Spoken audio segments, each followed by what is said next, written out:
technologically savvy so that when we have a storm like we just had, that our town offices and another location has power or will have power if it's portable.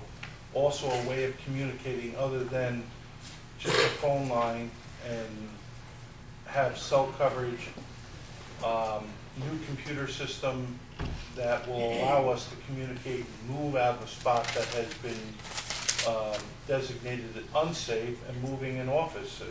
We could have moved out of West Shokan and moved to Shokan, but we're not able to do that. The other main thing is to get on the standards of NIMS and ICS, which stands for National Incident Management System and Incident Command System. It was, we failed miserably on this because we didn't have any of this in place. And it needs to be done. And we're starting to work on it, but it was supposed to be taking place in 2006, and the town hasn't done it. And it's put us at grave danger because of it. And I'm so glad we haven't had any deaths in the town, because we would be so liable because of it. It's crazy knowing, you know, if you look at Shandaken and what they did, you look at what Rob Stanley did up there, and there's a video of it, and what they did, we wouldn't have the problems that we have right now if it was in there. The streams are getting cleaned, everything's done. And just a comment about Bert with the assessment. I think what was actually said in the meeting where the FEMA guy, Thank answer you, it later. Mr. Ray. What I'm proud of is that I helped get the septic system in the town of Boyceville. Went around and talked to different location of people, and they went out and told their neighbors about it. And when it came time to do it, to vote on it, they all were in favor of it. We only had a couple of people that didn't sign up. And now just about, I think everybody signed up on the septic system. And people want to join it. Some of the projects I think we should work on is the stream. Everybody on the board considers that important. And then the comprehensive plan, which is coming up, and that'll set us a path where we're headed in the future. Thank you. Thank you. Mr. Hanson?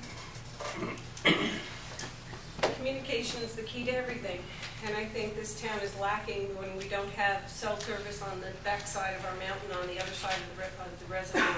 Sampsonville and places like that do not have communications. I know during the storm, the only reason I was able to communicate with everybody was I had my Wi-Fi that communicated with the cell tower with a generator, because cable wasn't working, so phones weren't working, so you couldn't watch TV, but you could get on the internet, you could connect with people that way and know what was going on outside your area. That was key for me, and it's something that we need to have for the entire town.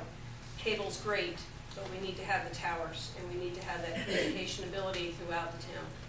That's first and foremost. The second is a good emergency plan, know where you're going, know where the people need to go, have the food resources there, have the dry ice there. Whether everyone needs it or not doesn't matter. If only a few need it, you get it. Oh, and there are several things, but those are the two keys. Thank you. Mr. White?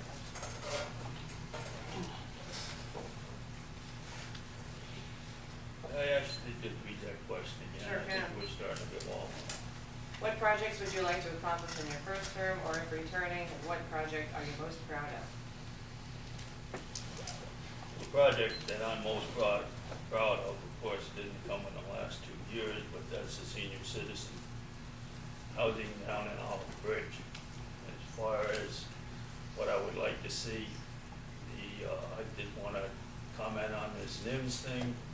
The fire company is completely compliant. Police department, they're all in compliance. The highway people, I believe, that most of those people are in the fire majority of the people on the highway have had NIMS. We started it in the general fund. Did we follow through with everything that we were supposed to? No. Are we going to?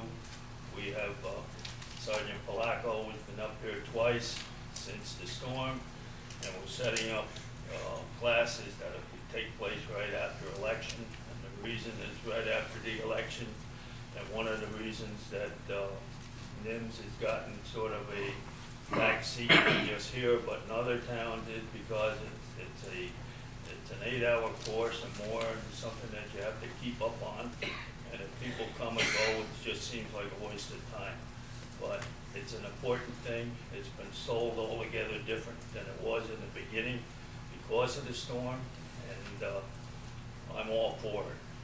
The other thing is, as far as we're getting compared with Shandaken, Rob Stanley has done a wonderful job up there. There's no ifs, ands, or buts about it. But to say that everything's done, that's not true either. There are roads that are still closed. There are streams that haven't even been looked at yet. So they're doing the best they can. This was a catastrophic event for all of us. And to lay it on any one person, whether it's me or anyone else, is ridiculous. Thank you. Mr. Wright, anything to add? Nope. Going pretty good, you're on. Ash? Not bad. And- It's ain't bad running unopposed. No, this is good. In light of the current economic situation, what measures would you take to reduce the budget? And we'll start with Mr. Cordell. Read it one more time, please. Sure can. In light of the current economic situation, what measures would you take to reduce the budget?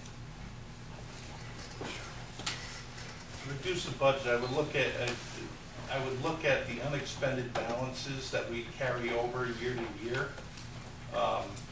It's predominantly very similar. The highway usually rolls over anywhere from usually around 250,000. The general fund usually rolls over another, I can't remember now, blanking out on it, I think another 200. We got to look at that and stop those rollovers because it just keeps getting taxed. You should be doing a budgeting of a zero-based budgeting where you start at zero and move up instead of taking what is last year's expense and just adding on to it. This year's budget, it is getting better. It's going to hopefully be below a 2%. And I don't think we need to go above the 2% that was capped by Governor Cuomo and the legislators this year. And I really believe that using stream cleanup or anything else should be used to go over our 2% because the reimbursement, according to our FEMA consultant, he's saying that he expects to be paid within 3 to 6 months. It's been stated in the past that it could take 3 to 5 years, and I called him up on it and asked him, and he says it's going to be 3 months for the stream cleanup. Once they get the paperwork, it's 3 months. So I don't see why we need to do that when we have a reserve that we can float a bond off of or borrow from just to float the money for 3 to 6 months. Thank you. Mr. Wright. Can you read that question? Sure. In light of the current economic situation, what measures would you take to reduce the budget? I think we have reduced the budget right now below the 2%. Laying people off is something we will not do, or I will not vote for. This town runs pretty efficient with the number of people we have. And just as prices go up, we gotta just find little holes where we can save some money. Thank you. Mr. Nelson? I do know what the numbers are. It's actually 400,000 was our unexpended balance this year that's going to be applied back towards taxes. I think